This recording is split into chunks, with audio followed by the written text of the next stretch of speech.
आपल्याला प्रश्न विचारला की डॉक्टर माझी ट्विन प्रेग्नन्सी होती, पण एक बाळ 20 आठवड्यातच गेले आहे, म्हणजे त्याचे हार्टबीट स्टॉप झालेत, तर दुसऱ्या बाळावर काही परिणाम होईल का?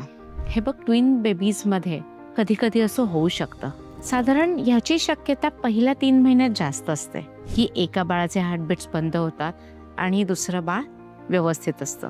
पण त्यामुळे दुसऱ्या बाळाला धोका होईलच असं काही नसतं. पण हार्टबीट स्टॉप झालेल्या बाळामुळे जर रक्तस्राव खूप जास्त असेल तर तो हेल्दी बाळाला पण कधी कधी बाहेर घेऊन येतो. पण बऱ्याच वेळेला होतं काय, ब्लिडिंग थोडंसं होतं आणि ते गेलेलं जे बाळ असतं, हार्टबीट ज्याचे स्टॉप झालेले असतात, ते दबलं जातं आणि पुढं काहीही प्रॉब्लेम येत नाही. पण हेच जर दुसऱ्या तिमाहीत किंवा तिसऱ्या तिमाहीत झालं आणि त्या दोन्ही बाळांचे प्लासेंटा जर वेगळे असतील, वार वेगळी असेल, तर एक बाळ छान सेफ राहू शकतं जरी दुसऱ्या बाळाचे हार्टबीट्स बंद झाले असले तरी. पण जर हे मोनोकोरियनिक असेल, दोन्ही बाळांचा एकच प्लासेंटा असेल, तर त्यांचं एकमेकांच्यात ब्लड सर्क्युलेशन चालू असतं आणि अशा वेळेला मात्र दुसऱ्या बाळाला नक्की धोका होऊ शकतो.